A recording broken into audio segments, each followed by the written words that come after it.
Welcome to The Smart Divorce on Divorce Source Radio, helping you move forward with focus, hope, and confidence, saving you time, money, and your sanity as you build a better life post-divorce. I'm Steve Peck. Deborah Moskovitch, divorce consultant, educator, and author of The Smart Divorce, brings you the leading experts and researchers in the divorce arena. We'll also be speaking with those in the trenches, people who've learned from their divorce and how their experience has changed their lives. And they would tell you for the better. Deborah's learned that divorce can be a beginning, even if it looks like an end. Divorce can be rich in opportunity to learn and grow from. And we're going to explore how to take this information and create a positive post-divorce life. And now, here's Deborah. Hi, Steve. How are you today? Hey, I'm great, Deborah. How are you? I'm just wonderful, and we've got a great show planned. We're talking about mediation. Now, I know we've covered mediation before, and we know what a mediator does, and neutral third party, and, all that goes along with it, where the couple has the opportunity to build their own solution. But our guest today, Cara Raich, she's a mediator and attorney who specializes in helping people find non-adversarial, effective resolutions to conflict. She's a founding partner at Stadler Raich. But what I like about Cara is she really looks at things from a different perspective. So this isn't going to be your old typical mediator show about what the mediator can and can't do and doesn't act as a lawyer and, give you legal advice, but really talk about the mechanics of mediation and different perspectives. I mean, there's so many things that we need to think about that really aren't discussed all that often, if ever. And that's what Cara's going to do with us today, is really enlighten us about mediation. I'm so excited to have her. She's a president of the Family and Divorce Mediation Council of Greater New York. So who better than someone who's well-versed in mediation to explain all what's going on? I think mediation is catching on more. It used to be people always thought about litigation. Now mediation is becoming quite popular, quite well known, and as is collaborative, maybe to a lesser degree. But let's find out more about it. Cara Raich, welcome to The Smart Divorce on Divorce Source Radio. Thank you so much. I'm so excited to be here. So, we think of mediation as the couple having the opportunity to create their own solutions. But how do they know what that solution should be when they don't know what the parameters are and what mediation really is all about? I think it's really important that the roles of both the mediator and the couple in the mediation get talked about in advance of beginning the conversation about, for example, the two main topics in divorce are money and children.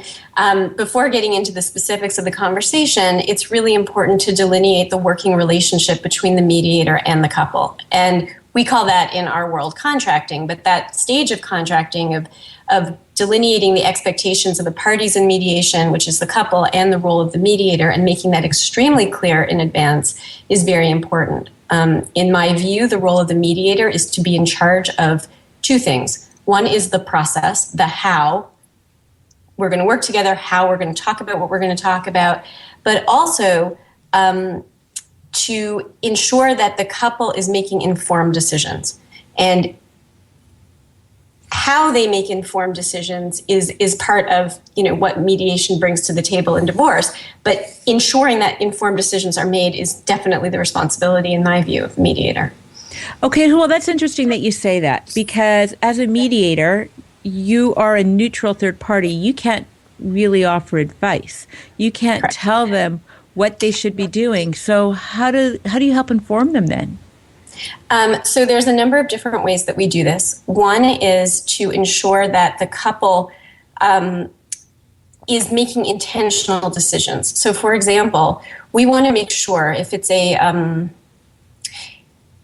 financial decision, we have a list of topics that's probably 100 topics long of angles and different things that a couple would need to address. But also we would say, what matrices are you using, couple, to make the decision that you're making? There's legal standards that you might be using. There's your own sense of personal fairness, what's important to you, husband, and what's important to you, wife. And those might be different, and that's okay. But we'd want that to be in the room with us. We would want to look at whether agreements had been made either prior to the marriage between the couple or during the marriage that would inform how decisions are going to get made in the divorce. But in terms of giving advice, no, I'm not going to say to somebody, I really think it's in your best interest to have X amount in spousal support. But what I might say is, if you're deciding on this number, can you explain to me how that works for you? Why does it work? We would say to a couple, let's fill out some budget sheets and let's see how you're both going to live. And let's what we would call reality test the agreement that people are coming to make sure that it's going to work for them today, tomorrow, and these agreements have to last for a very long time. And to make sure that it's realistic going into the future. And more than that, making sure that there are dispute resolution mechanisms in those agreements to facilitate success long term. So do you find that there's a difference in perspective? Like people have an outlook what they're entitled to, but then there's what they really do need. So do you help them see that although they might be entitled to X, what they need is Y, so there's got to be the balance between those two? So you've identified one of the key distinctions between mediation and litigation. A litigation is a rights-based conversation. Right. What am I entitled to? What are you entitled to?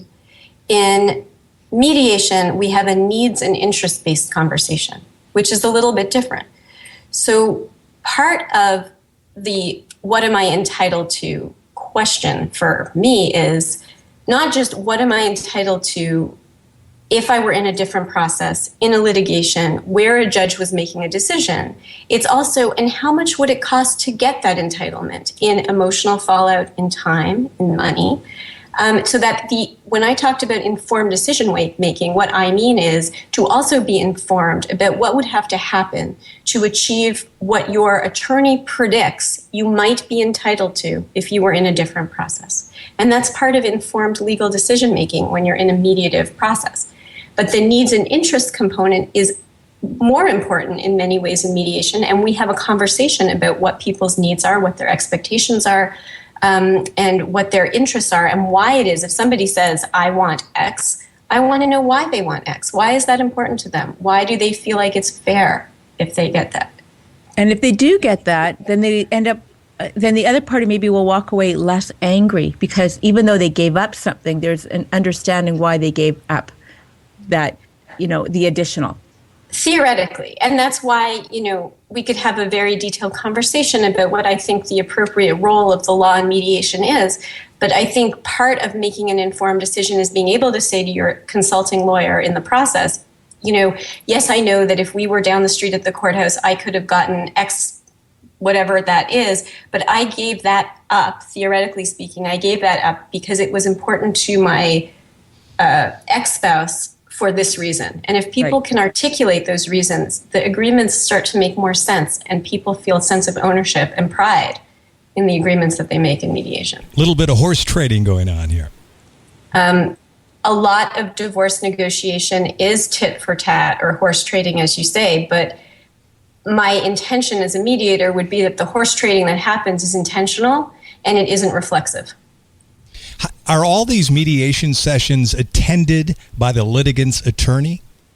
Because in my mediation, my attorney, he kind of said, so long, you're on your own. My job is done.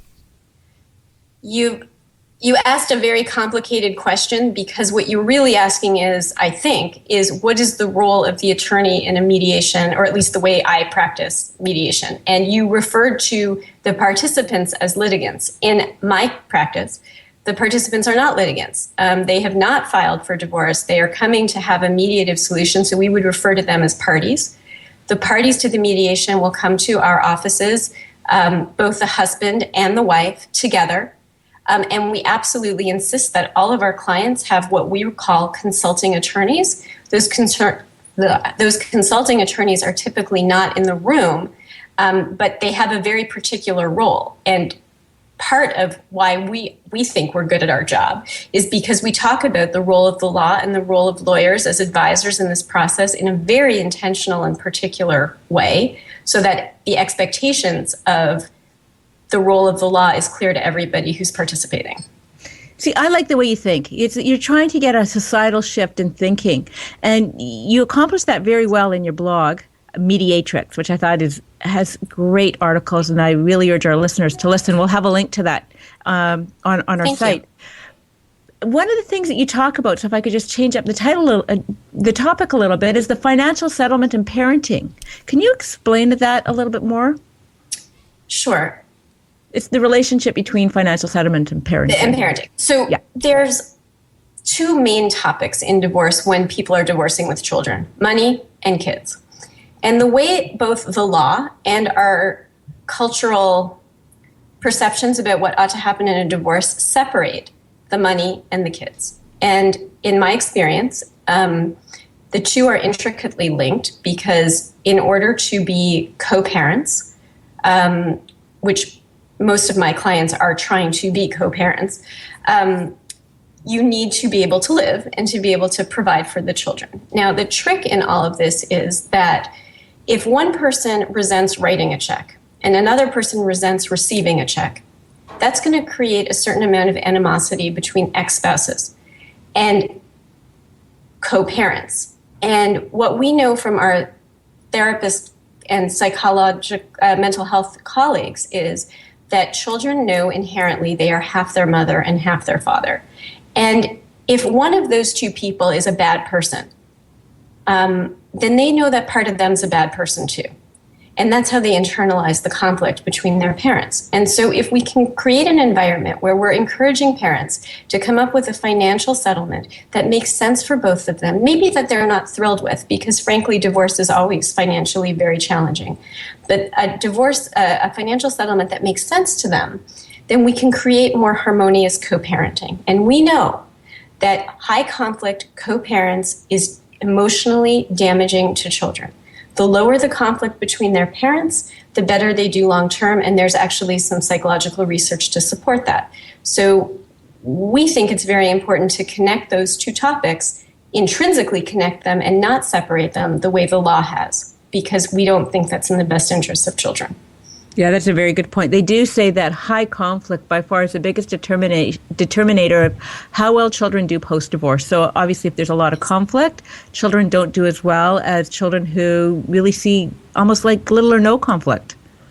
I mean, we have to be realistic about what's going on in a domestic situation where parents are electing to divorce. The transition period is probably fraught with conflict. The issue is, how can we, by helping people have lower conflict divorce, it doesn't mean we think they're going to agree with each other more. It doesn't mean that we think they're not going to be in a fight with each other, but how to create communication systems between co-parents that will support as low conflict. And by low conflict, we mean where expectations will be set out, where the devil's in the details, by being really detailed in how we support co-parenting, so that it's better for the kids and the kids do better long term. And when we have a whole generation of people, more than one generation, of people who are products of high conflict divorces, and we can do better. We simply can do better. Is it easier on the kids if they're older when this process takes place? I'm not a therapist by profession. I'm a lawyer by profession, but I can tell you that in my experience, the age of the child doesn't matter as much as the methodology that the parents have engaged in co-parenting that child.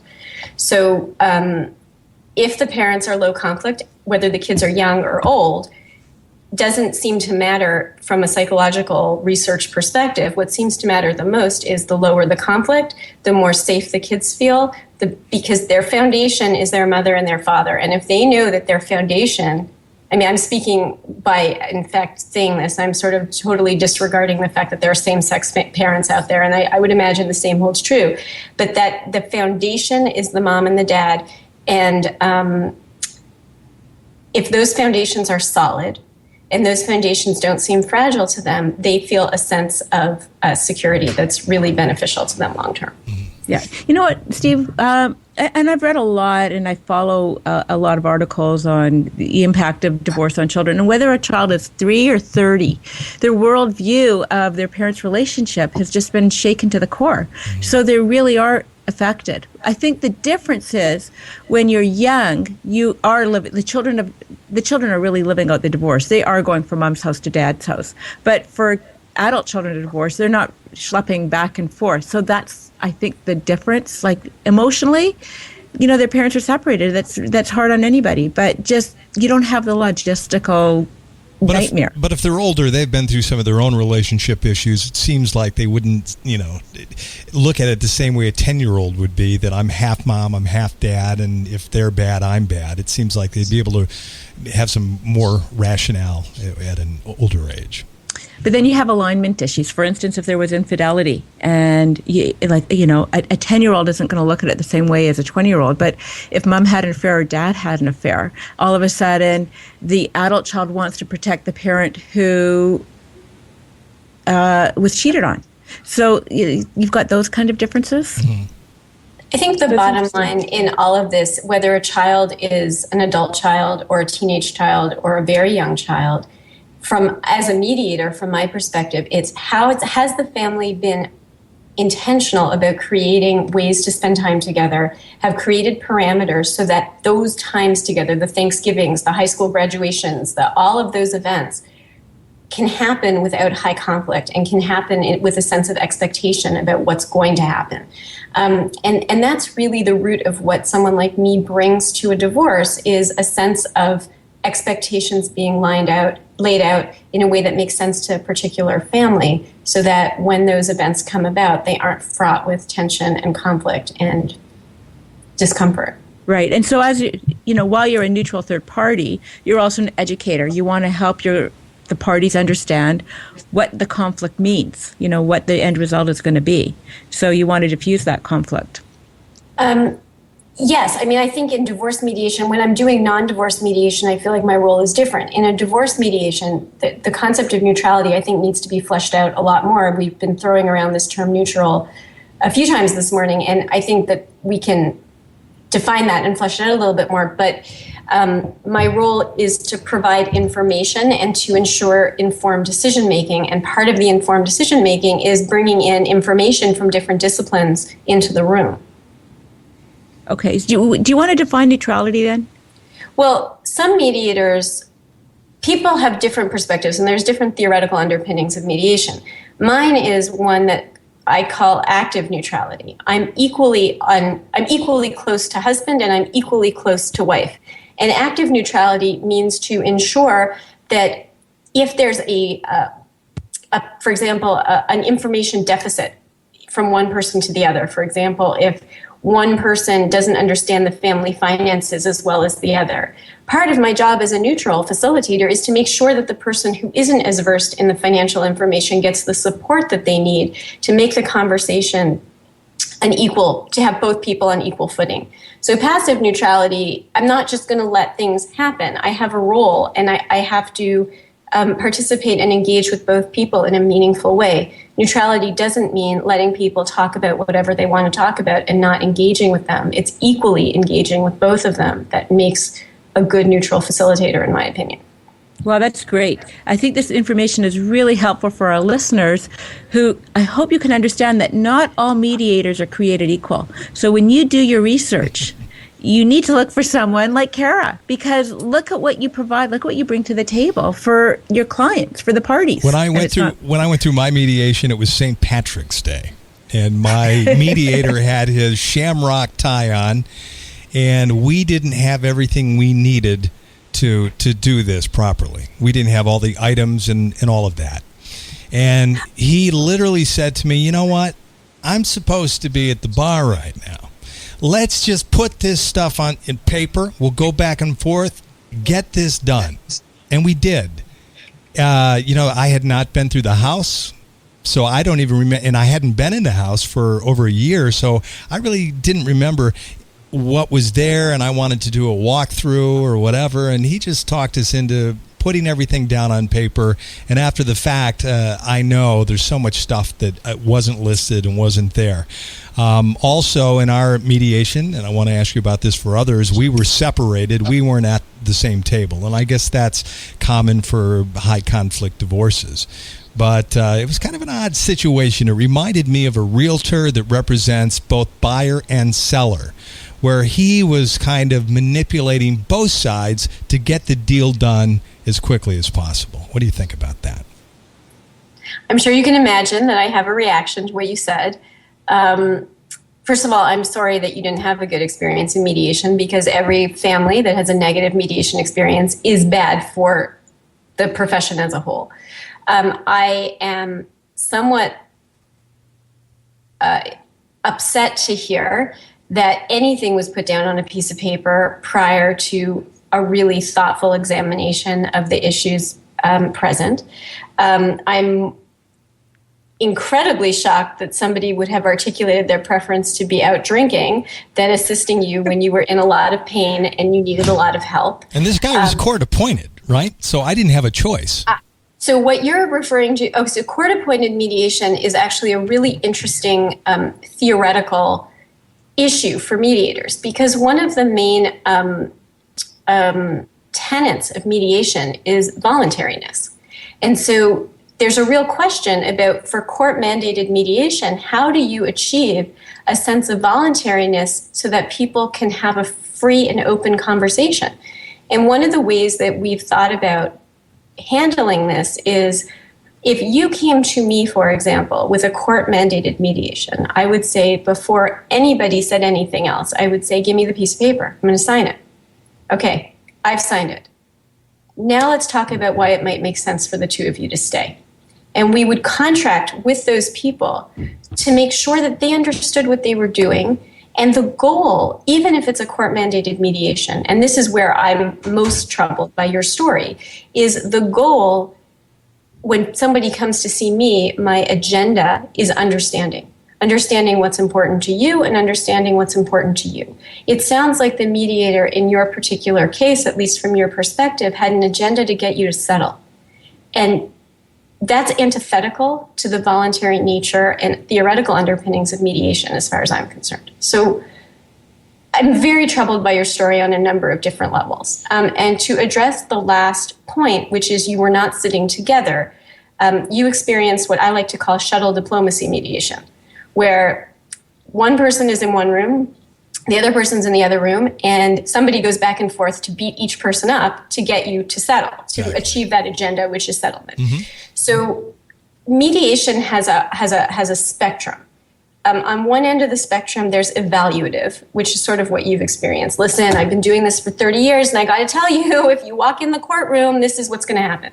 So that's more evaluative. And then there's, on the other end of the spectrum, facilitative, which is where you sort of create more voluntariness. And I practice something called the understanding-based model that was invented by some very wonderful mediators, which really is somewhere in the middle of those two, which is where I take a lot of control about process, and I spend time talking with people about the how of the what, how we're going to talk about what we're going to talk about.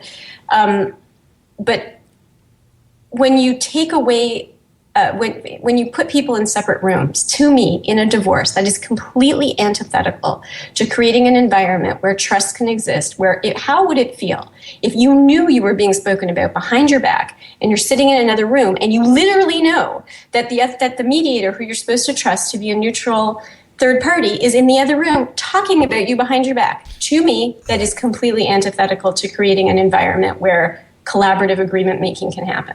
Yeah. But So it's a different animal. But then how do you manage that when it's so, because we also caucused, like I was in one room, my former husband was in the other. When it's so high conflict and there's no trust and you can't even look at each other. I can understand that especially when there's been litigation, you have to remember that my clients are typically very self-selecting and they seek out mediation.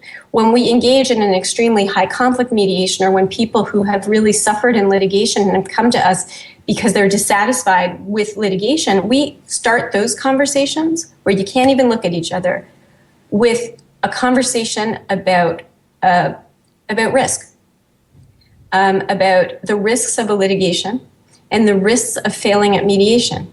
And we make very small agreements simply about risk. And then we create slowly agreements about how we're going to work together. The big mistake that some mediators make is to take high conflict people, put them together at the table, and then just start talking about the substance right away.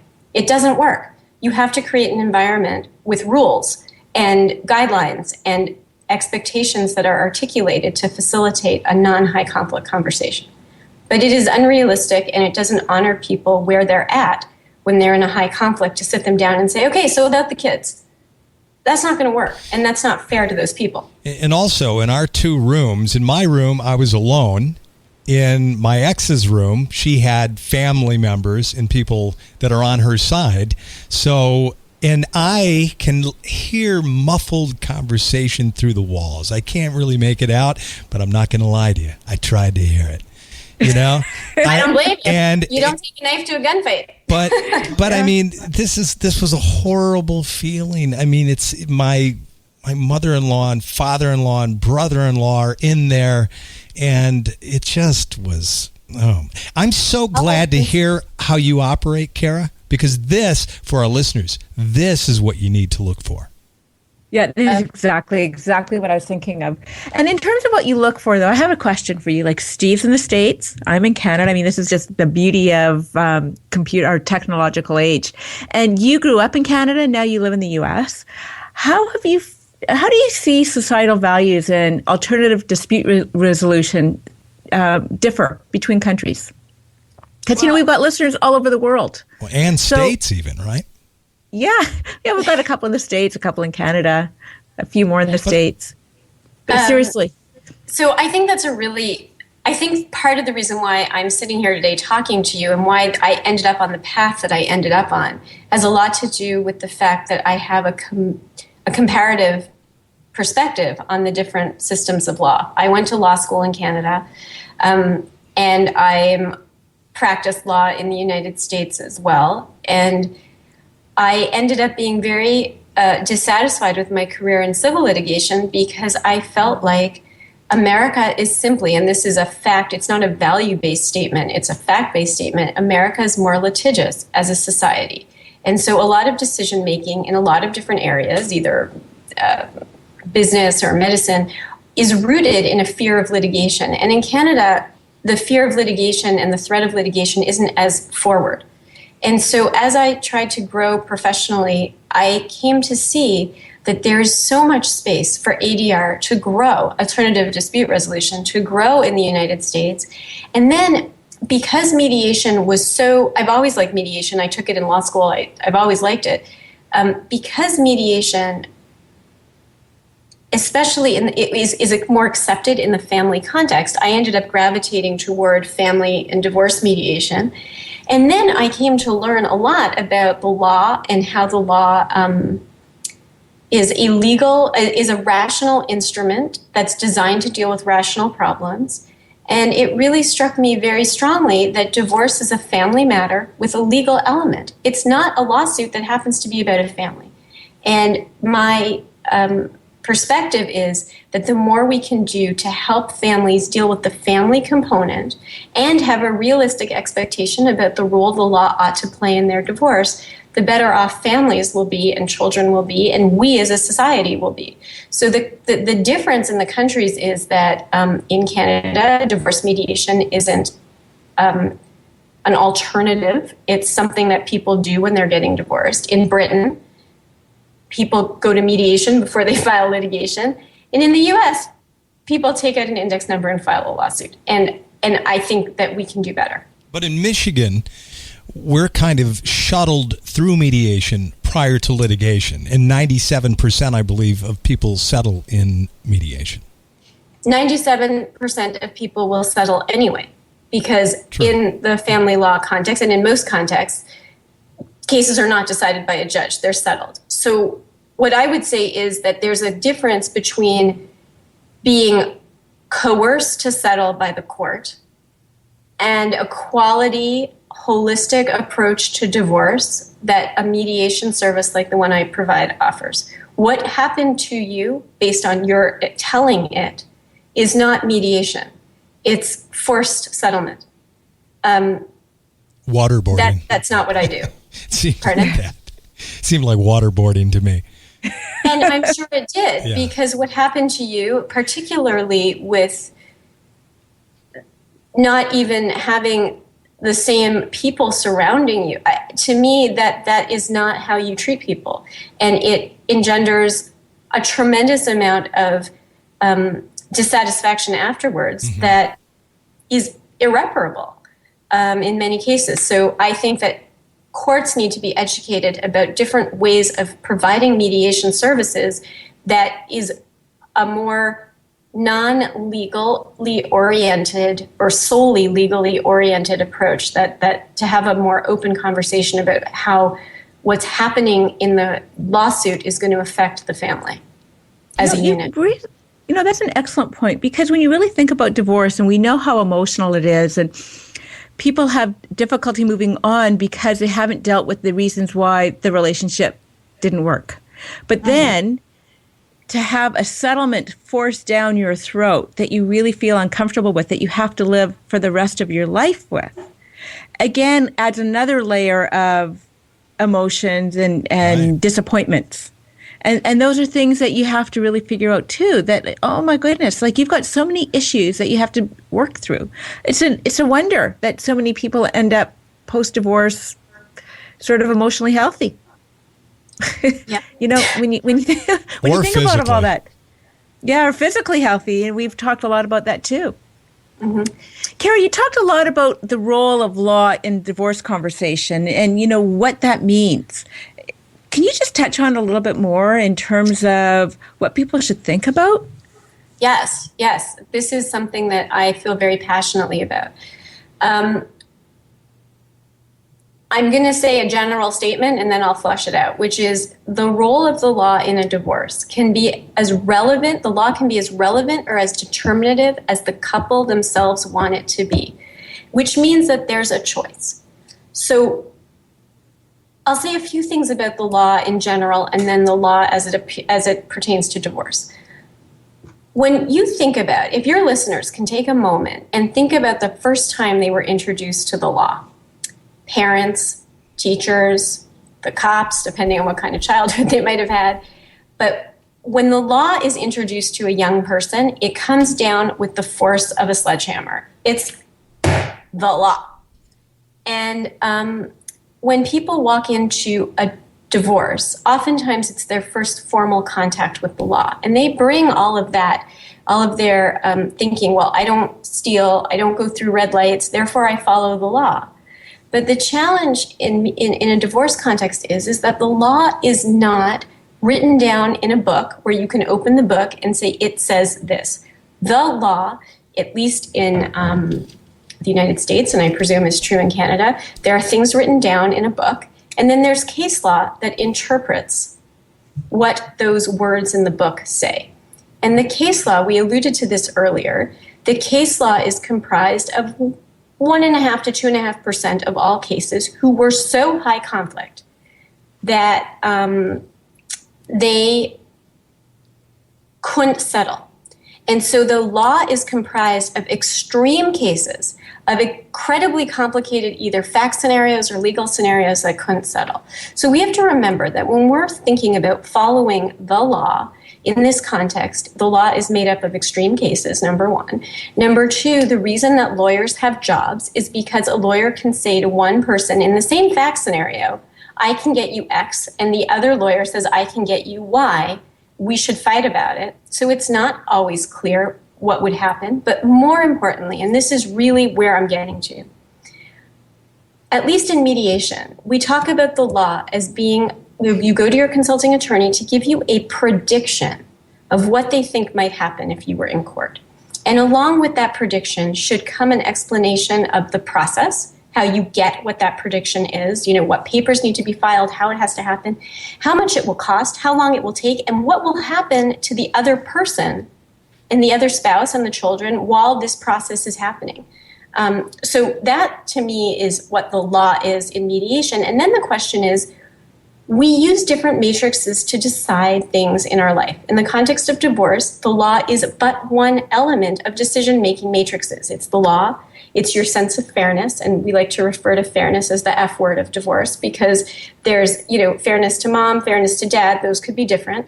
And then there's agreements that may have been made during the marriage, either de facto agreements or contractual agreements. So to me, it's important that when people are contemplating getting divorced, that they have a really informed thoughtful, either personal session or in front of the other with the help of a facilitator like me about what the role of the law is in their process. That was a long answer, but that's what I think. But I can see that from that long answer, I could talk to you for hours. So we're definitely going to have you back onto our show. It would be my pleasure. Any parting thoughts? Like, what do you think, what is it that you want people to understand about not even mediation, but divorce? You know, society, what do you think society's view of the event of divorce is, and how should it be? You somehow you keep hitting my very passionate points. So I think I'm going to answer it's really a two-part question. One is, how should we view the event of divorce as a society, or how do I think we should view it? One. And the second part of the question is, how should people going through it view it? And I think we should start viewing divorce not as the failure of a family or as of a marriage, but as the restructuring of a family, the physical, emotional, and financial restructuring of a family. When a company restructures, we don't say, oh, the company failed. We say the company restructured. And it's time to start thinking of divorce as the restructuring of the family unit to support co-parenting, or in the case of ex-spouses, to recraft that relationship as an ex-spouse relationship and restructure that relationship, that it's not an embarrassing, shameful failure. And part of the reason that we view it as this shameful, horrible failure is because of the process that we put people through to get divorced. We call it's a verb. You get divorced. To get divorced is horrendous. And so the associated feelings with it are, terrible, number one. And number two, I think that I think that divorce is a family matter with a legal element. It's not a lawsuit that happens to be about a family. And until we start realizing that the solutions to divorce are complicated and they're multidisciplinary. There's psychological support that's needed, financial, tax, legal, and to start letting people know that it's okay to ask for help. More broadly, my biggest message to people is that as you go about getting divorced, you have choices. There are process choices that are available to you. You don't have to engage in a litigation. And the way that I would assess what's right for you as a family or as a couple or not is a risk-based analysis. What are the risks of failing at litigation or succeeding at litigation, and what are the risks of trying and failing at mediation or collaborative? So I think that the concept that there's choices out there is not known to enough people. And hopefully with shows like yours, that word will get out. Well, on that note, I think that you really helped us understand mediation, different perspectives, a totally different understanding of what a really good mediator is. And boy, if I was going through mediation, Cara, I'd want you on my side. I would want you as my mediator. I wouldn't be on your side. I'd be on both your side. That's right. Yeah. And and yes, you're absolutely right. I phrased that wrong. So thank you so much for speaking with Steve and I today. Thanks. This is my pleasure. All right, Debbie, you and I can do the wrap after. Yeah. So what? Now that's what I call a mediator. That was awesome. I told you, I've done a lot of shows on various dispute resolutions, ADR, alternative dispute resolutions. And when I met Cara via the internet, we've had several conversations about mediation and divorce, and I really liked her outlook. And so I thought, this is a woman that I have to speak to. This is someone who's got a great message to share with the public. Mm-hmm. I'm so glad she was on. She did not disappoint. Not at all. And how do we get a hold of her? Well, you could go to her website, which is srmediators.com. srmediators.com.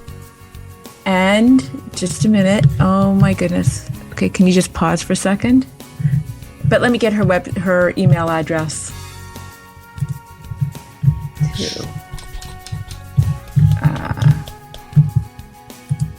Where am I here? Just a second.